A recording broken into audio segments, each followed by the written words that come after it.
Welcome back to QrepubliC. Today is June 21st, 2021, Monday.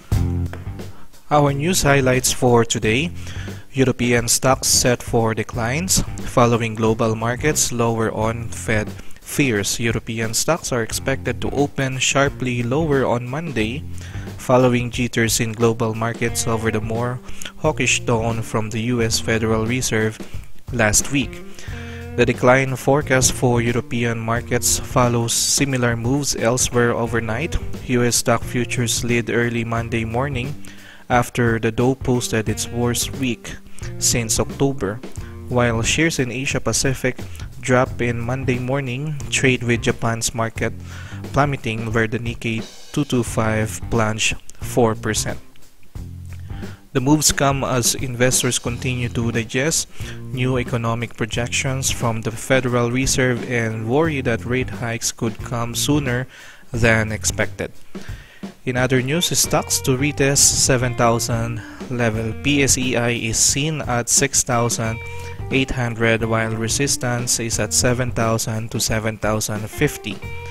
The PSEi may have eased on the gas pedal, so to speak, but the overall trend remains positive, unshaken by the Fed's looming hawkish stance. After all, local fundamentals are more critical versus global speculation. Investors are seeing positive signs with vaccinations ramping up, and the public offered perks both by the public and private sector just to take their jabs. The optimism was doused by the Fed's possible tightening by 2023. It is earlier than its initial target of 2024. Fundamentals for the second half of the year are looking up, primed by the government's move to shift Metro Manila and some areas of NCR Plus under GCQ with restrictions. For our PSEi today, we closed at 6,827, or meron po tayong pagbaba today na 0.35%, and pangatlong trading day na po nating bumababa dito sa ating PSEi. So kung i-measure po natin yan from this high around 7,000 level up until the low that we made today, nasa 3% pa lang naman po yung binababa ng ating PSEi. So if by any chance, we can still consider that one as a healthy pullback, and actually kahit bumaba pa siya dito banda sa may 6,600, nasa 5% pa lang naman po yung ibababa ng ating PSEi. Normally kasi kapag magko-correct ang market, meron siyang at least 10% to 20% na pwedeng ibaba. So if ever magko-correct yung ating PSEi, bababa siya ulit dito banda sa may 6,100 area natin. Pero kagaya nga po ng sinabi ng ating to-trade analysts or mga traders, meron pong pag-asa na i-retest po ulit natin yung 7,000 level in the coming trading day. So especially meron po tayo ulit ngayon net foreign buying na 238 million. So after po ng 4 consecutive trading days na meron tayong selling, pumasok na po ulit sila ngayon sa ating PSEi. So abang-abang lang po tayo sa ating PSEi. Pwede nating i-mirror yung galaw ng ating PSEi sa binabantayan po nating stocks. So kapag nagland na po tayo dito sa 6,700 area, pwede tayong mag-accumulate ng shares, especially kapag maglaland pa tayo dito further sa may 6,600.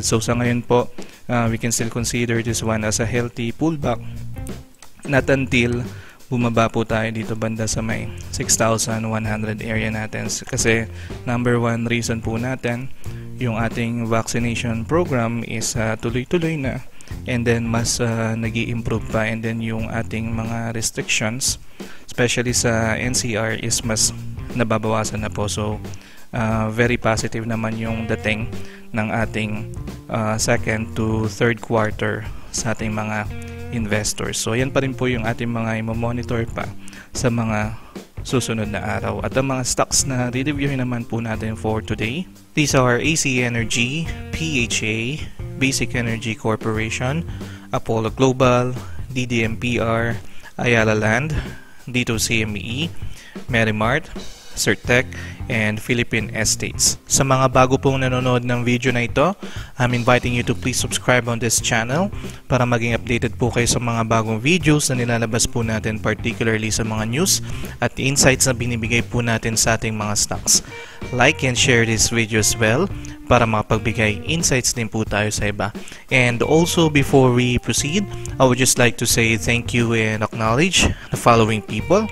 Hello, Ruel Taneo from Riyadh, Saudi. So far, may maganda tayong news from 2Trade. According to them, despite na may issue sa inflation sa US, maganda pa rin ang tingin ng ating mga investors sa ating market due to our action regarding COVID-19. So, hopefully, mabilis na pullback lang ang gawin ng ating PSEi and mabreak agad natin ang ating 7,000 level. Hello, I1C7E. With regards to your question, kung short term po or trading lang yung plan natin, mas maganda if mag-observe muna tayo ng galaw ng market for at least 2 weeks rather than joining the IPO. Pero if long term, like 2 to 5 years, provided that na-check po natin yung financial status nila, yung due diligence natin, why not participate? Kaya lang sa panahon kasi ngayon, nagbabawi pa lang yung ating economy, mostly especially sa ating mga BPO, naka-work from home and medyo maraming vacancy sa ating mga office building. So, ayan po yung isa sa mga factors na we may consider. Thank you, Harold the Saint. Hello, Hilroy from Doha. Maraming salamat po sa support and keep safe po palagi. Thank you, Eller Fontamillas from Bologna, Italy. Thank you, Ed Miguel. Thank you, Ayan. Mahirap po talaga makapag-research sa ngayon, lalo kapag sobrang busy sa work. So, we will do our best po to give more a realistic review sa ating market para mas makatulong pa po tayo. Keep safe po dyan sa south of France. Thank you, Go Go Go Healthy Life from Thailand. Thank you, Maribel Igne, Homer Nang, FG, Dan Jimenez, and Wilson Ong. At sa lahat po ng nanonood ng video natin today, maraming salamat po sa inyong oras. Have a nice day and keep safe po palagi. AC Energy closed at 8.40. Meron po tayong pagbaba na 1.18% sa kanya, and net foreign selling today na 36.57 million. So dito po sa chart natin, makita po natin that we still have the strong momentum kay AC Energy dahil we are still trading above the moving average 9, and yung low na ginawa natin today is still a higher low compared sa ating low last Friday. Kaya lang po, makita rin natin na naging matindi po yung ating resistance dito po banda sa may 8.60 area, and hindi po ganun kagandahan yung candlestick na ginawa natin today. So meron tayong initial sign na matindi po yung ating resistance dito, and it looks like na magpo-pullback po muna tayo dito kay AC Energy habang meron po tayong matinding resistance dito sa may 8.60 area. So looking back, the last time po na nag-resist tayo dyan, yan po yung panahon ng January, first week ng January 2021. So kung sakaling may hawak ka po dito kay AC Energy, unfortunately, hindi po muna natin mabibreakout itong si 8.60 area. What we can expect is magpo-pullback po muna tayo at least dito sa may 8 peso area. So kung papasok ka pa lang kay AC Energy, dito tayo magandang mag-test buy sa pullback area niya sa 8 peso area. Pero kung magko-correct pa siya further, yung second na kuha natin dito banda sa may 7.80, and then yung maximum na kuha natin is dito in between 7.39 to 7.65. Kasi kung pullback lang yung gagawin ni AC Energy, dapat hanggang moving average 9 or moving average 20 lang yung i-breakdown natin. Pero kung magko-correct siya, what we can expect is pwede pa siyang bumaba dito banda sa may 7.50 area. So sa ngayon po, test buy muna tayo either dito sa may 8 peso area or dito po banda sa may 7.80 kung nasaan yung moving average 20 natin. But then kapag na-breakdown pa yan, expect natin na pupunta pa tayo further dito sa moving average 50. So dito tayo parang totodo ng pagbili ng shares sa kanya just in case. Pero kung nakapag-average ka naman dito kay ACEN Energy, 7 peso pababa yung average natin, you can still hold your shares.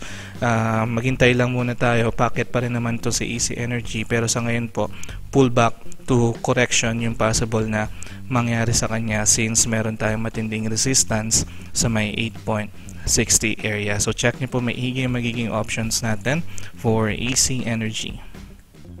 PHEi close rate 1.64, meron po tayong pagbaba na 2.96% and makita po natin na downtrend pa rin po talaga yung takbo ni PHEi. We still have a strong resistance dito po banda sa ating moving average 9.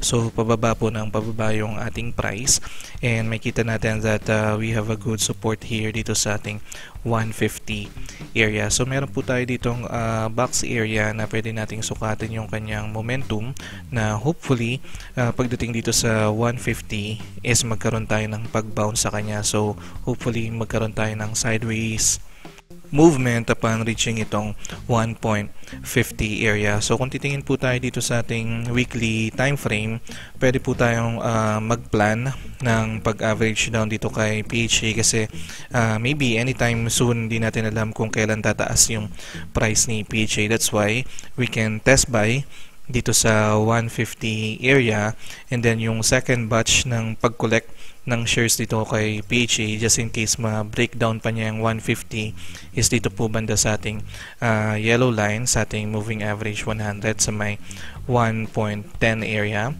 and kapag na-breakdown pa niya yan, dito tayo totodo sa may 0.80 area. Pero syempre in every moving averages we can root for them and we can look forward na magkaroon siya ng pag-bounce. So sa ngayon po, ito yung titingnan natin kung anong magiging reaction ng market kapag bumaba ulit siya dito sa 150 kasi the last time na bumaba siya noong May 10th week, nagkaroon po tayo ng pag-bounce hanggang dito banda sa may 2 peso area. And then ngayon nagpo-pullback ulit tayo dito sa 150. So baka po sa susunod is mag-bounce ulit siya sa 2 peso area. So dito po muna tayo, test buy natin sa 150 and then unless maka-breakout tayo dito sa 2 peso area, yun pa lang po yung time na magkakaroon tayo ng magandang move kay PHEi. Pero pag magre-resist pa rin tayo dyan, sideways pa rin po may kita natin. So 150 to 2 peso area. So yan po yung ating mga babantayan. So check nyo po maigi yung magiging options natin for PHEi. BSE close today 0.81, meron po tayong pagbaba na 3.57% and nakita po natin dito sa ating chart na matindi pa rin po yung ating resistance dito sa may 0.86 area. So sa ngayon po ito po yung iiwasan nating area. So ano man pong price na lumalapit dito sa may 0.86, iwasan po natin kumuha ng shares dyan and yung pwede po nating isama sa ating trading plan. Kung makita po natin dito, meron tayong strong support sa may 0.70 area. So the first time na tinouch po natin yan, January 11th week and then March 22 week and then ngayon medyo umangat po yung ating support level from 0.70 to 0.77 or hanggang 0.75. So ang pag-test buy po ng price dito kay BSE o yung susubukan nating support is dito sa may 0.75 to 0.77. So kapag po na breakdown pa niya yung 0.77 to 0.75, yung next na support kung saan tayo pwedeng mag-average down is dito banda sa may 0.70 area. So meron po tayong good support dyan, plus at that time itong moving average 50 po natin is tataas na. So sa ngayon po meron tayo ditong binabantayang sideways din. The only confirmation na magkakaroon tayo ng magandang galaw dito kay PSE is kapag tuluyan po nating na breakout itong 0.80 hanggang 0.86 area kasi kasi yan po yung time na makaka-breakout tayo dito sa ating moving average 20 and moving average 9. Pero sa ngayon, generally mahina po yung ating momentum, so more on pullback or going down yung pwede nating ma-speculate dito kay PSEi, and yung first tranche ng pagbili sa kanya is dito sa may 0.77 and second tranche is dito sa may 0.70 just in case hindi po maging strong itong 0.75 or 0.77 area natin. So check nyo po maigi yung magiging options natin for PSEi. Apollo Global closed today at 0.1830, same closing price po tayo last Friday. So after po ng ating strong resistance dito sa may 0.19 area, nagkakaroon na po ulit tayo ng ating mga lower lows dito sa ating prices kay Apollo Global. So tingin po tayo dito sa ating weekly time frame. If ever na gusto po natin pumasok dito kay Apollo Global, be mindful first dito sa may 0.19 area, and then second dito sa ating 0.1850. Makita po natin dito sa ating weekly time frame na malakas din po yung ating resistance dyan, and meron tayong common denominator na ating nagiging low for this weekly time frame. Dito po siya banda sa may 0.1780. Pero makita rin natin na nagkakaroon tayo ng mga weeks dito na bumababa pa yung price natin hanggang dito banda sa may 0.1740. So sa test buy area natin, we can choose either dito sa may 0.1740 o 0.1780 tayo mag-test buy. So sa ngayon po meron tayong box area dito. Sideways din po yung nakikita natin sa kanya. Kapag breakdown pa po niya yan, ang next tranche na pagkuha po ng shares dito kay Apollo Global is dito banda sa may 0.1620. So after ng 0.1740, meron tayong next support dito sa may 0.1620. Dito po tayo magsa-second tranche ng ating average down. Pero sa ngayon, nakikita naman natin na kahit papano nagkakaroon tayo dito ng strong support banda sa may 0.17 area. So ito po yung ating ititest, and hopefully dito po tayo makakuha ng pag-bounce sa kanya once na bumaba ulit siya dito sa may 0.1740, or kapag natapos na natin yung consolidation natin dito sa area ng 0.17. So check nyo po maigi yung magiging options natin for Apollo Global. DDMPR closed at 2.07. Meron po tayong pagbaba na 1.90%, and makita po natin dito sa ating chart na pangalawang beses po tayo na decline dito banda sa may 2.11 area. Yung first time po natin yung June 17th, and then yung second time natin ngayong araw June 21. So we can speculate na magpo-pullback po muna tayo dito kay DDMPR, at least dito banda sa may 2 peso area. So the last time nung ni-review po natin itong si DDMPR, we have concluded na natapos na po natin yung base na ginagawa natin dito sa 1.90 to 2 peso area, and then ngayon po is bumubuo tayo ng panibagong base. So it looks like nagkakaroon tayo ng first step sa ating Darvas box, and hopefully second step ito ng ating Darvas box na ginagawa kay DDMPR between 2 peso to 2.11.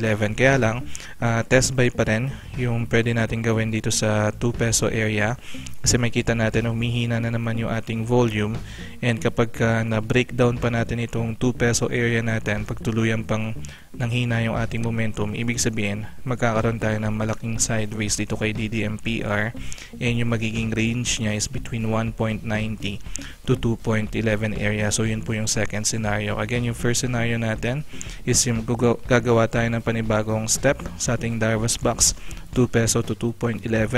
Pero pag na-breakdown po yan, magkakaroon tayo ng malaking sideways na 1.90 to 2.11.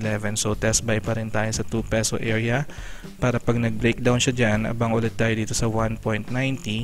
Dito tayo magkakaroon ng second tranche ng pag-average down kay DDMPR, just in case. So check nyo po maigi yung magiging options natin for DDMPR.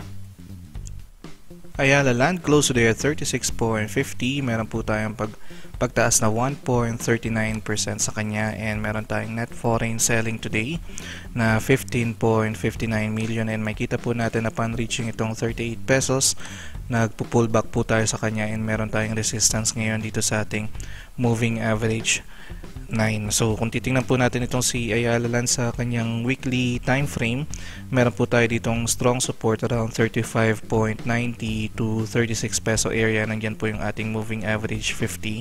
So if ever dito po tayo pwedeng mag test buy sa kanya, para if ever mag-breakdown pa siya dito sa ating 36 peso area, pwede po natin siyang abangan dito banda sa may 34.40.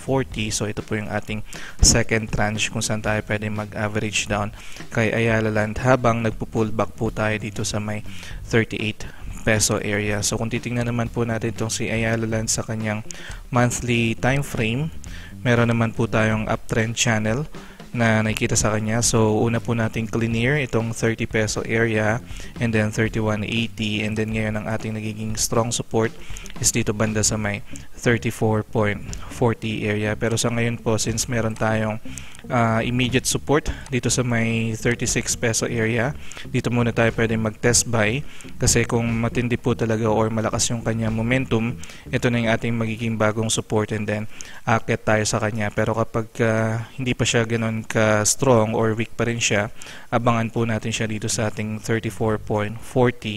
Dito po tayo nakakita ng strong support sa kanya. So check niyo po maigi yung magiging options natin for Ayala Land. Dito CME closed at 9.36. Meron po tayong continuation ng ating pagbaba since June 17. So nadagdagan pa po tayo today na 0.43%. And upon evaluating po ito or re-evaluating po itong si dito CME, probably pwede po nating alisin itong ating box area na nilagay sa kanya, and more on descending triangle yung pwede nating i-observe sa kanya from March 15th up until today. So puro lower highs po yung ating kinikreate kay dito CME as of the moment. And punta lang po tayo dito sa ating weekly time frame. So sa ngayon po, meron tayong nakikita dito na strong support sa weekly time frame around 9.30, kasi makikita natin na hindi na po tayo nagko-close dyan below 9.30 on the weekly time frame. So somewhat, maintain po natin yan 9.30, pero nakakita tayo ng mga weeks kung saan nabe-breakdown po natin itong 9.30, pero before the weekends, nagko-close naman po tayo above 9.30. So kung sakaling binabantayan nyo po itong si dito CME, meron po siyang descending triangle na fino-form. So ang pwede po natin gawin dito kay dito CME is pag-enter ng pag-average down din. So yung first tranche o yung test buy na pwede natin kunin itong si dito CME, dito po banda sa may 9.30 area, and then second tranche ng pagkuha kay dito CME is dito sa may 9 peso area hanggang sa kung bumaba pa man po tayo dito sa ating 8.40 area, kasi ngayon po consolidation, more on downtrend, more on consolidation yung nakikita natin sa kanya. So lower high from March 15, and then at the same time meron naman po tayong binubuo ditong higher low. So hindi lang po natin alam kung hanggang saan tayo magkakaroon ng low kay dito CME, kung dito na ba sa 9.30, 9 pesos, or bababa ulit tayo dito sa may 8.40 area. So naging support po natin yan noong March 8 week, and then nadaanan din po or na-breakdown natin siya noong May 17th week. So ayan po yung ating mga babantayan kay dito CME habang nagfo-form po siya ng kanyang descending triangle. So check niyo po maigi yung magiging options natin for dito CME. Merrimart closed at 4.26. Meron po tayong pagbaba or continuation ng ating pagbaba dito kay Merrimart. So tatlong sunod na araw or trading day na po tayong bumababa sa kanya. So today 1.84% pa po yung ibinaba natin, and unfortunately itong uptrend channel na binabantayan natin dito kay Merrimart, nasa 50-50% chance siya. So since meron na po tayong initial sign na possible ma-breakdown po yan because of the strong resistance dito sa 4.50 area, and then more likely dito sa ating moving average 9 nagkakaroon din po tayo ng resistance. So bumababa na po yan, and sooner or later pupunta na po yan dito banda sa may 4.30 area. So sa ngayon po, wag muna natin sundin itong ating uptrend channel, and kung i-measure po natin itong si Merrimart from this area na 4.90, currently nandito na po siya, or 12% na po yung ibinababa Merrimart. So normally, kapag po nagkakaroon ng correction yung market, it's either 10 to 20% yung pwedeng ibaba ng kanyang price. So if ever binabantayan natin itong si Merrimart, so unfortunately nagko-correct po itong si Merrimart. May kita po natin yung strong resistance sa 4.90 area, and then ngayon is nandito na siya banda sa may 4.30. So if ever man nakapag-test buy tayo dito sa 4.30 area na to, it's okay kasi may second tranche pa naman tayo kung saan tayo pwede mag-average down sa kanya dito banda sa may 3.90 or 4 peso area. So kumbaga parang ito yung ating last line ng support. Kapag na-breakdown pa niya yan, ibig sabihin more than 20% na yung ibababa natin sa kanya from 4.90 area. So ibig sabihin magda-downtrend pa siya pag na-breakdown pa itong 4 pesos. So yun po yung titingnan natin sa kanya, and sa ngayon ito muna yung targetin natin sa kanya sa pag second tranche or pag average down kay Merrimart, habang meron po tayong matinding resistance at nagko-correct po yung market. So check nyo po maigi yung magiging options natin for Merrimart. Certec closed day at 6.37. Meron po tayong pagbaba na 0.31% sa kanya, and currently meron po tayong magandang momentum dahil we are trading above moving average 9, and breakout na po natin itong ating yellow line or itong ating moving average 100, and then ngayon guys break down na rin po natin itong ating green line, yung ating moving average 200. So kumbaga nagkaroon po tayo ng magandang momentum, and meron po tayong current resistance around 6.50 area. So tingin po tayo dito sa ating weekly time frame. Sa ngayon po nakikita natin possible TP area itong 6.50, kasi may kita po natin na dito po tayo nagkakaroon ng resistance simula po nung breakdown po natin yan noong March 8 week. So nagkaroon po tayo ng re-attempt i-breakout yan or bumalik dito sa 6.50, pero malakas pa rin po yung resistance, and then ngayon po is third attempt natin na i-breakout itong 6.50. So be cautious lang po kung sakaling may hawak kayo dito kay Certec, kasi possible TP area po yan, and then nakikita po natin itong ating red line sa ating weekly time frame. Meron po tayo dito matinding resistance sa moving average 50 dito sa ating weekly time frame. So from this high noong June 22, 2020 week, puro lower highs po yung ginagawa natin sa kanya, and ngayon po itong ating moving average 50 dito sa weekly time frame is pababa na po, and sooner or later mapupunta na po siya dito sa may 6.50 area. So more likely magkakaroon po tayo dyan ng resistance, and possible mag pullback po yung price natin dito kay Certec. So kung sakaling inabangan nyo po itong si Certec, iwasan po muna natin yung pagkuha ng shares sa kanya ng 6 pesos pataas, and pwede tayong mag test buy dito banda sa may 5.80 area. And kung gain ka naman na dito kay Certec, might as well take profit na po tayo dyan, kasi there's a good chance na mag-resist po tayo dyan sa may 6.50 area, kagaya po nung nangyari nung March 8 week, pati na rin po nung April 5 week. So check nyo po maigi magiging options natin for Certec. Philippine Estates closed today at 0.72. Mayroon po tayong massive na pagtaas sa kanya today na 22.03%. So ito pong pagtaas natin is may incorporate po natin yan dito sa SRO na in-announce po nila I think on June 15th. Pero as of this time wala pa po tayong concrete information, although it's confirmed na magkakaroon ng SRO, pero with regards to the amount and kung kailan siya i-avail sa market or magpo-post, wala pa po tayong information about it. Pero it's a good catalyst para po gumalaw yung price ni Philippine Estates. Kaya naman po meron tayong mataas na volume today, so signifying na maganda po yung support ng ating market dito kay Philippine Estates. So sa ngayon po is nandito tayo sa ating resistance area, and since meron po tayong magandang support coming from the market, there's a good chance na ma-breakout po natin yung 0.72 by tomorrow. Pero tingin po muna tayo dito sa ating weekly time frame. So as early as now, pwede na po nating speculate na by tomorrow pwede po tayo magkaroon ng bagong support dito banda sa may 0.72. So pwede naman po tayong mag-test buy dyan sa may 0.72, pero in case na magiging weak po yung support na yan, makikita natin na meron tayong strong support dito banda sa may 0.63.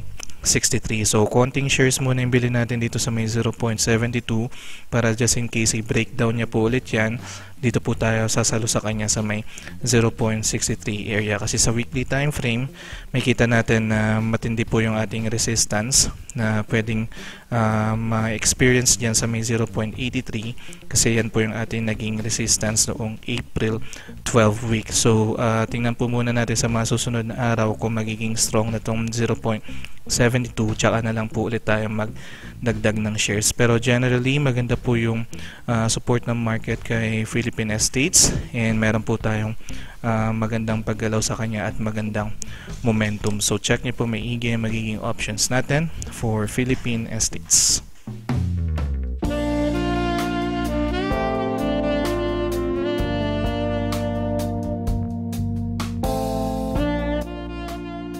And that's it for today. Kung nagustuhan niyo po itong video na ito, please don't forget to like it and share it as well para mapagbigay insights din po tayo sa iba.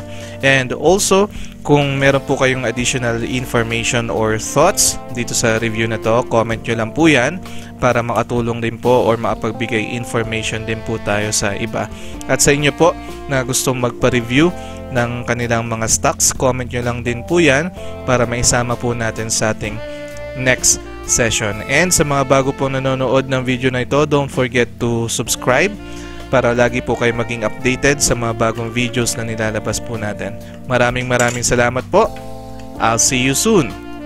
QRepubliC.